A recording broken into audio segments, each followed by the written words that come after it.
मरहबा सद मरहबाए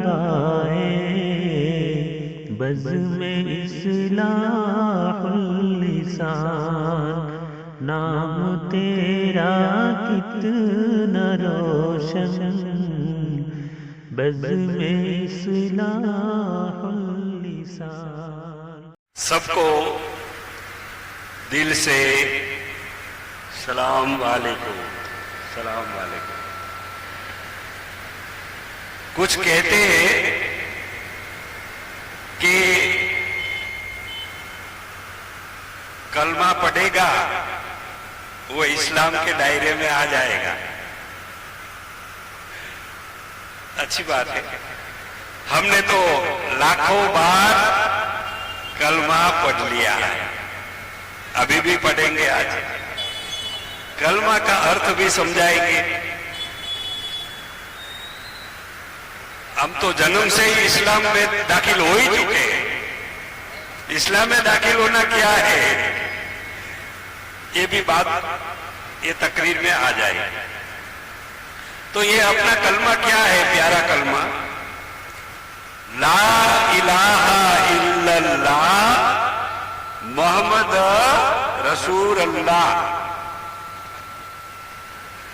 ये कलमा ये कह रहा है,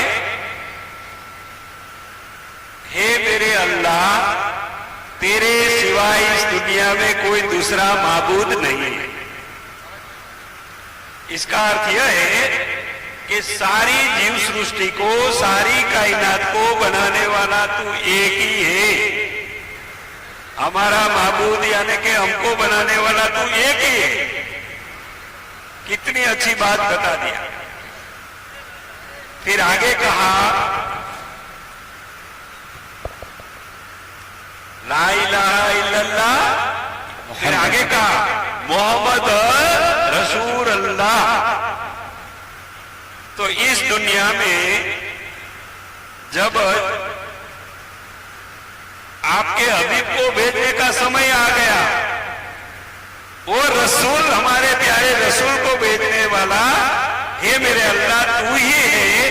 तेरे महबूब को मोहम्मद नाम के एक प्यारा तेरा दोस्त को इस दुनिया में भेजा, वो हमारे रसूल बन के आए। ये कलमे का अर्थ है। तो ये पहला जो कलमा का भाग है, उसमें ये कहा कि इस दुनिया का तू एक ही माबूद है। तो ये सनातन धर्म में भी कहा है, एकेश्वरवाद वहां भी है। पहले जब इस दुनिया में बहुत सारे आदम भेजने के बाद जब आला से आला तालीम देके, आला से आला सब कुछ उसको सिखा के जब बाबा आदम जी को भेजा, वो इस्लाम में उसको बाबा आदम और बीबी हवा कहा है, उसको ही सनातन धर्म में शिव शक्ति कहा है। शिव यानी बाबा आदम और हवा यानी शक्ति। तो शिव शक्ति के रूप में इस दुनिया में पहला जोड़ा जब भेजा, तो ये नाम का फर्क है, बाकी दोनों धर्मों में इशारा एक जात की ओर है। यानी कि यहाँ कहा हे अल्लाह तू एक ही हमारा माबूद है।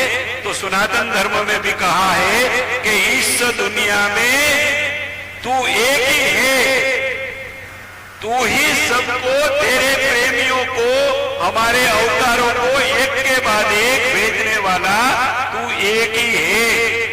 ये राम और कृष्ण को भेजने वाला तू परमात्मा एक ही है। यहाँ अल्लाह नाम दिया है, वहां परमात्मा नाम दिया है। अल्लाह नाम की कोई हस्ती इस दुनिया में कभी नहीं आई है, नहीं आने वाली है।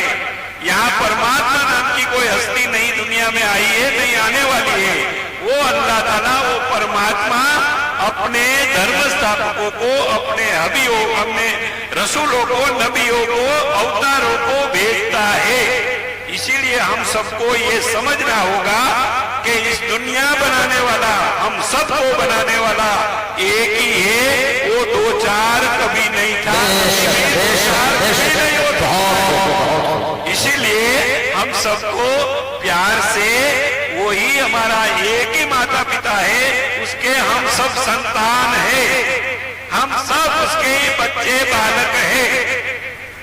अगर ये हम समझेंगे तो आज का जो ये समा, ये महफिल जो सजाई है, उसमें जिन्होंने बहुत ऊंचे विचार रखे हैं उसको भी हमको याद करना होगा। 2 साल पहले दिल्ली में रामलीला मैदान में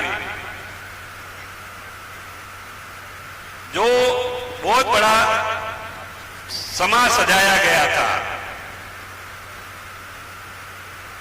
जमीयते उलमाए हिंद के जो प्रेसिडेंट है मौलाना महमूद मदनी साहब, उसका मैं खास दोस्त हूं।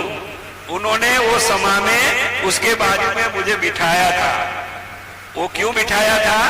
उसको मालूम हो गया कि ये जो स्वामी जी है वो अल्लाह वाले हैं, वो परमात्मा के प्यारे हैं, वो सबको जोड़ते हैं। ये समाचार उसको मिला तो उन्होंने हमको इनवाइट करके उसके बाजू में लाखों मुस्लिम भाई बहन पूरे भारत के कोने कोने से आए थे।